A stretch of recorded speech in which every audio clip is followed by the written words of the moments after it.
महाराष्ट्रातल्या कृषी वीज पंपांची 48,000 कोटीची थकबाकी असल्याचा नवा शोध देवाभाऊंनी लावलेला आहे. हा एक मोठा घोटाळा आहे.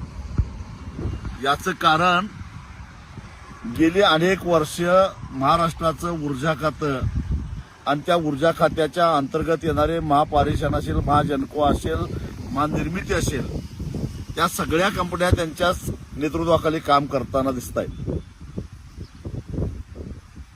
आणि ही जी थकबाकी आहे, ही थकबाकी म्हणजे इतर क्षेत्रामध्ये जी काय विजेची चोरी होते त्या वीज चोरीचा हिशेब लागत नाही, शेतकऱ्याच्या नावावर टाका, अशा पद्धतीचा हा सगळा हिशोब आहे.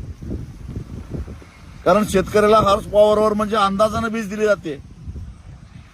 म्हणजे जे इतर वापरत नाहीत ती उरलेली सगळी वीज शेतकऱ्याच्या नावावर टाकायची, चोऱ्या सगळ्या शेतकऱ्यांच्या नावावर खपवायच्या आणि शेतकऱ्यांनी एवढी एवढी वीज वापरली असं रेकॉर्ड तयार करायचं, असं गेली अनेक वर्ष चालू आहे. देवाभाऊ जेव्हा महाराष्ट्राचे उपमुख्यमंत्री होते, ऊर्जा खातं त्याही वेळा त्यांच्याकडेच होतं. मी एकदा त्यांना भेटलेलो होतो आणि त्यांना विनंती केली की आमचे शेतकऱ्यांची काही थोडीफार त्यावेळी दुष्काळ सदृश परिस्थिती होती, थोड्याफार थकबाकी राहिल्या आहेत, विशेषतः मराठवाड्यातल्या आणि विदर्भातल्या. कारण पश्चिम महाराष्ट्रातल्या लिफ्ट योजना असतील किंवा पश्चिम महाराष्ट्रातला बागायतदार शेतकरी असेल किंवा उत्तर महाराष्ट्रातला नाशिक नगरचा शेतकरी असेल, त्यांना नियमित वीज बिल भरावंच लागतं. पण बाकीचे जे थकबाकीदार आहेत त्यांना एकदा काहीतरी योजना आणा सवलतीच्या दरामध्ये. यापूर्वीच्या सरकारने ज्या पद्धतीनं वीज बिलं संपून टाकलेली होती तशी एक योजना आणायची विनंती करायला मी गेलेलो होतो. त्यावेळी देवाभाऊंनी सांगितलं की वीज बिल भरायची आवश्यकताच नाही, तुम्ही कशाला चिंता करताय. मी त्यांना सांगितलं की वीज बिल नाही भरलं तर महावितरण 18% व्याजानं त्याच्यावर व्याज आकारणी करते आणि परत चक्रवाढ व्याजानं ते सगळं वसूल करतात. कारण हे 48,000 कोटी रुपये दाखवले आहेत, हे व्याजावर व्याज, व्याजावर व्याज, व्याजावर व्याज असं करत करत हे 48,000 कोटी झाले आहेत. आणि तेही शेतकऱ्यांनी न वापरले, अत्यंत अल्प.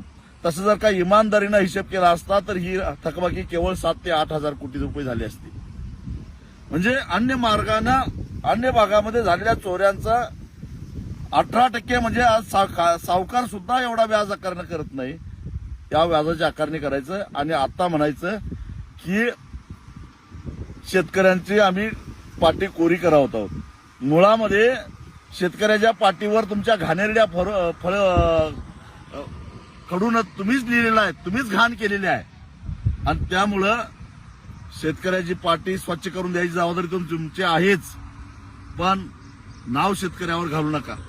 कारण अनेक घोटाळे, जसं 40-42 हजार कोटीचा शक्तीपीठ महामार्ग 1,10,000 कोटीला करायचा आणि त्यातनं पैसे काढायचे, त्याच पद्धतीनं शेतकऱ्यांचे 48,000 कोटी रुपये माफ केले असं सांगायचं आणि त्याच्यामध्ये सगळ्या ऍडजस्टमेंट करायच्या. याची पहिल्यांदा चौकशी झाली पाहिजे अशी माझी मागणी आहे. 2 वर्ष झालं सरकारनं 7.5 HP पर्यंतची वीज मोफत केलेली आहे आणि ही जी थकबाकी देवाभाऊ म्हणतात ते त्याच्या आधीची व्याजावर व्याज, व्याजावर व्याज, व्याजावर वाढत चाललेली. ही पाटी कोरी करताय म्हणजे शेतकऱ्यावर काही उपकार करत नाही. या ऍडजस्टमेंटची खरं तर चौकशी व्हायला पाहिजे. कारण हा सारा घोटाळा काय, तुम्ही शेतकऱ्याला दिवसा वीज द्यायच्या नावाखाली जे कुसुम योजना आणि अन्य योजनेच्या माध्यमातून जे सोलर प्रकल्प राबवलेले आहेत, त्यासाठी खरेदी केलेले सोलर पॅनेल त्याची खरी किंमत किती आहे आणि ते महावितरण महापारेषणच्या महाजनकोच्या माध्यमातून कितीला खरेदी केल्यात याची चौकशी झाली पाहिजे. आणि ही सगळी चौकशी झाली तर ज्या 70,000 कोटीच्या सिंचन घोटाळ्याचा गाजावाजा करून देवाभाऊंनी 2014 साली सत्ता हस्तगत केली, त्याच्यापेक्षाही मोठा घोटाळा बाहेर आल्याशिवाय राहणार नाही.